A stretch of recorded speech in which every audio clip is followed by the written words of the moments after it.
Hello friends, welcome back to my YouTube channel study IQ learning set. आप लोग कैसे हैं? आई होप आप लोग अच्छे होंगे। तो आज का हमारा टॉपिक है, आज हम पढ़ेंगे lysosome. What is the lysosome, what is the work of lysosome. तो चलिए देखते हैं। मेम्ब्रेन बाउंड ऑर्गेनल लाइसोसोम जो होते हैं मेम्ब्रेन से चारों तरफ से कवर्ड होते हैं। स्पेरिकल सेक लाइक स्ट्रक्चर, जो इसका स्ट्रक्चर होता है वो स्पेरिकल सेक लाइक के तरह होता है। मतलब स्पेरिकल के स्ट्रक्चर का, इसका लाइसोसोम का स्ट्रक्चर स्पेरिकल के स्ट्रक्चर का होता है। Enzymes are made filled with digestive enzyme. इसके अंदर लाइसोसोम के अंदर क्या होता है? फिल्ड क्या होता है? डाइजेस्टिव एंजाइम फिल्ड होता है। और एंजाइम, वो एंजाइम किससे बना होता है? Enzymes are made of RER, rough endoplasmic reticulum. Enzyme जो है are made up of rough endoplasmic reticulum से बना होता है। रफ इंडोप्लाज्मिक रेटिकुलम हमारा क्या है?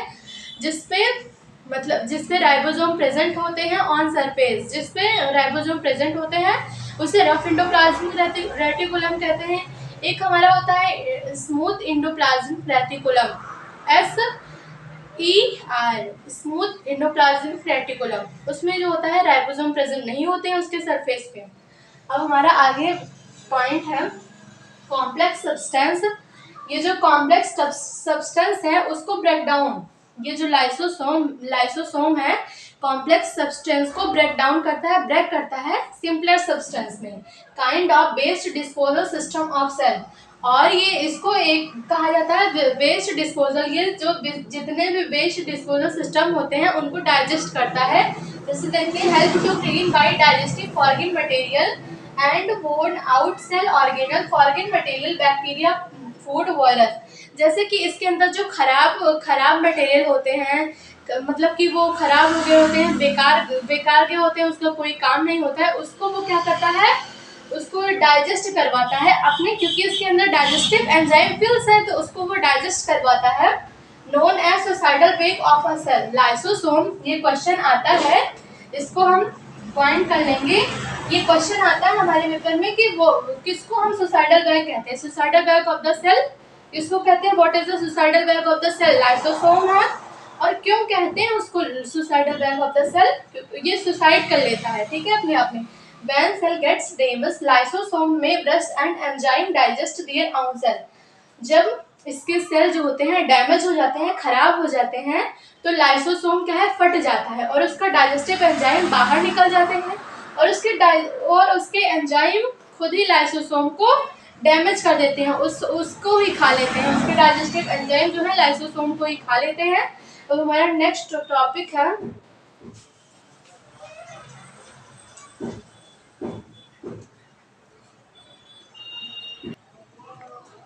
अब हमारा टॉपिक है प्लास्टिड। अब हम प्लास्टिड देखते हैं कि प्लास्टिड क्या है और इसके कुछ इंपॉर्टेंट्स हैं, देखते हैं हम क्या है। Occurs in most plant cell, किस में पाए जाते हैं? ज़्यादा से ज़्यादा प्लांट सेल में ये पाए जाते हैं। और ये भी एक मेम्ब्रेन बाउंड ऑर्गेनल होता है जो कि मेम्ब्रेन से चारों तरफ से कवर्ड होता है। और absent in animal cell, plant cell में पाए जाते हैं, प्लांट सेल में प्रेजेंट होते हैं, लेकिन अब्सेंट किस में होते हैं? एनिमल सेल में। Plastid have own DNA and ribosome. Plastid के पास खुद का DNA होता है और राइबोसोम होता है, ठीक है। There are 3 types of plastid. कितने टाइप? मेनली 3 टाइप्स के प्लास्टिड होते हैं, जो कि फर्स्ट है क्लोरोप्लास्ट, सेकंड है क्रोमोप्लास्ट एंड थर्ड है leucoplast. Chloroplast and chromoplast are coloured plastic. ये दोनों कौन से प्लास्टिड होते हैं? कलर्ड। इन दोनों में कलर पाए जाते हैं, लेकिन leucoplast white and colourless plastid, इसमें कलर नहीं पाए जाते हैं। और इसको देखते हैं क्लोरोप्लास्ट में क्या होता है। क्लोरोप्लास्ट में एक क्लोरोफिल नाम का एक मतलब पिगमेंट होता है, जो कि वह किस कलर का होता है? ग्रीन कलर का।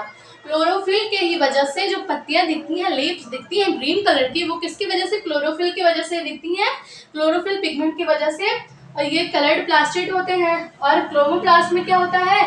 एक carotene pigment and xanthophyll pigment, 2 pigment होते हैं। कैरोटीन पिगमेंट की वजह से कौन सा कलर आता है प्लांट्स में? ऑरेंज कलर किसकी वजह से आता है? कैरोटीन पिगमेंट की वजह से, ठीक है। एक्सोथाइफिल येलो, जो प्लांट के जो फूल होते हैं या फिर पत्तियां होती हैं वो येलो कलर की या फिर ऑरेंज कलर की किसकी वजह से आती है, या फिर कैरोटीन की वजह से या फिर एक्सोथाइपिन। और जो ग्रीन कलर की आती है तो फिर क्लोरोफिल की वजह से। और उसके बाद ल्यूकोप्लास्ट हमारा है वाइट एंड कलरलेस प्लास्टिड, इसमें कोई भी कलर नहीं होता है, ये कलरलेस प्लास्टिड होते हैं। और आपने देखा होगा कि पहले जब लीव्स नए नए मतलब कि उगे रहते हैं तो फिर हरे कलर के रहते हैं, जब उसके बाद में येलो कलर के हो जाते हैं वो क्या होते हैं, और वो क्या करते हैं, क्लोरोप्लास्ट से वो क्रोमोप्लास्ट में कन्वर्ट हो जाते हैं। और इसके भी कुछ इंपॉर्टेंस हैं, तो अभी हम देखते हैं।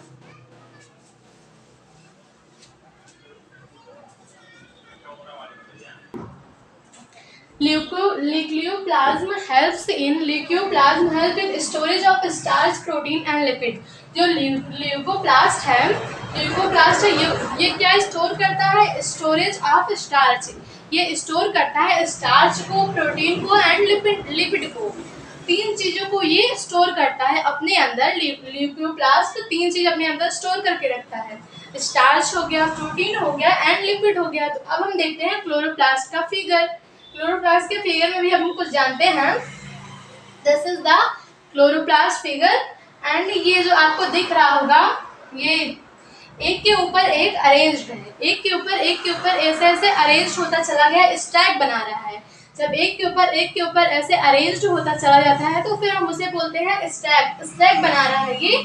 जब ये एक रहेगा, जैसे हम एक की बात करते हैं, सिंगल की बात करते हैं, तो हमारा कहलाएगा थाइलाकोइया, ठीक है। जब एक रहेगा, सिंगल रहेगा, तो हमारा कहलाएगा थाइलाकोइया। और इसके अंदर क्या प्रेजेंट होते हैं, राइबोसोम। इसके जो सरफेस पे राइबोसोम छोटे छोटे प्रेजेंट होते हैं। और जब ये स्टैक बनाता है, एक के ऊपर जैसे अरेंज्ड होता है, जब ये स्टैक बनाता है तो फिर हमारा कहलाता है ये पूरा ग्रैनम, ठीक है। जब ये पूरा स्टैक बनाता है तो ग्रैनम कहलाता है। जब सिंगल की बात करेंगे तो हमारा कहलाएगा थाइलाकोइया, ठीक है, थाइलाकोइया। जब स्टैक बनाएगा तो ग्रेनियम बोलेंगे। और ये जो अटैच्ड है, ये ग्रेनियम जो अटैच्ड है, कनेक्टेड है, उसको क्या बोलते हैं, लैमिला।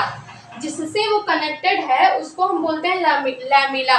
और इसके अंदर ये जो प्रेजेंट है आपको दिख रहा होगा, इसको हम बोलते हैं स्ट्रोमा, ठीक है, स्ट्रोमा बोलते हैं।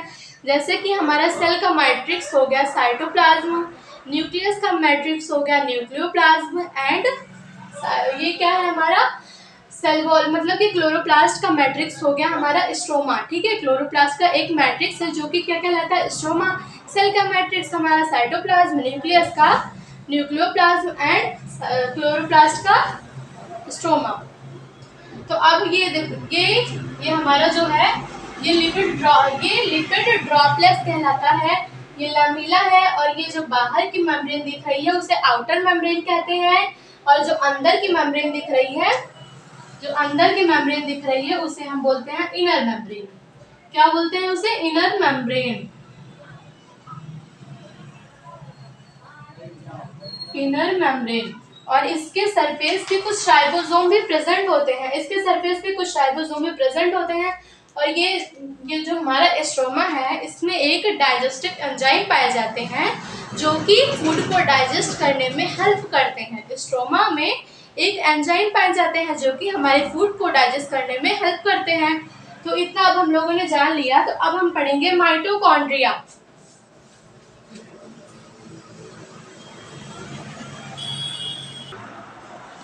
तो अब हमारा है नेक्स्ट टॉपिक माइटोकॉन्ड्रिया। चलिए अब हम देखते हैं माइटोकॉन्ड्रिया के बारे में। क्या आप जानते हैं कि माइटोकॉन्ड्रिया को एक और नाम से भी जाना जाता है, power house of the cell. और अब हम पॉइंट देखते हैं अपने इम्पोर्टेंस। सिंगुलर माइटोकॉन्ड्रियन, जो सिंगुलर माइटोकॉन्ड्रिया होता है उसे हम माइटोकॉन्ड्रिया नहीं बोलेंगे, हम बोलेंगे माइटोकॉन्ड्रियन, ठीक है। Each mitochondria is covered by two membrane. Mitochondria होता है, अभी मैं फिगर में दिखाऊंगी कि वो टू मेम्ब्रेन से कवर्ड होता है, ठीक है, टू मेम्ब्रेन से कवर्ड होता है। और आउटर मेम्ब्रेन इज पोरस, जो उसकी बाहरी मेम्ब्रेन आउटर मेम्ब्रेन होती है उसको हम क्या बोलते हैं, पोरस बोलते हैं। Inner membrane is deeply folded, जो इसकी इनर मेम्ब्रेन अंदर की मेम्ब्रेन होती है वो डीपली क्या होती है, फोल्ड होती है, ठीक है, चारों तरफ से वो फोल्ड होती है। फोल्ड्स आर कॉल्ड सिस्टर्नी, जो फोल्ड होती है चारों तरफ से उसको क्या बोलते हैं, सिस्टर्नी सरफेस एरिया ऑफ। अभी मैं फिगर में आप सबको ये सारे पॉइंट दिखाऊंगी अभी फिगर में। इसका मतलब surface area of inner membrane, surface area of outer membrane, जो उसके अंदर की जो मेम्ब्रेन है, जो उसके बाहर की मेम्ब्रेन, पहले हम आउटर मेम्ब्रेन की बात करेंगे। उसको अगर आप स्ट्रेच करते हैं तो आप उसको स्ट्रेच नहीं कर पाएंगे, वो स्ट्रेच नहीं होगी बिल्कुल भी। अगर हम इनर मेम्ब्रेन की बात करें तो अगर, क्योंकि वो फोल्ड है, इनर मेम्ब्रेन हमारा क्या है, फोल्ड है, लिखा है डीपली फोल्डेड है, तो जब हम उसको स्ट्रेच करेंगे तो उसको स्ट्रेच कर पाएंगे, उसको कर लेंगे हम। और हमारी आउटर मेम्ब्रेन से भी बड़ी हमारी इनर मेम्ब्रेन होगी जब हम इसको स्ट्रेच करेंगे, ठीक है। तो हमारा नेक्स्ट पॉइंट है, they have their own DNA and ribosome. इसके पास खुद का डीएनए होता है, राइबोसोम होता है, नॉर्मल सी बात, सिंथेसाइज देयर ओन प्रोटीन, और ये खुद के प्रोटीन को सिंथेसिस खुद ही करता है, ठीक है, खुद के प्रोटीन को खुद ही सिंथेसाइज करता है। अब हम फिगर देखेंगे इसका, माइटोकॉन्ड्रिया का अब हम फिगर देखने वाले हैं।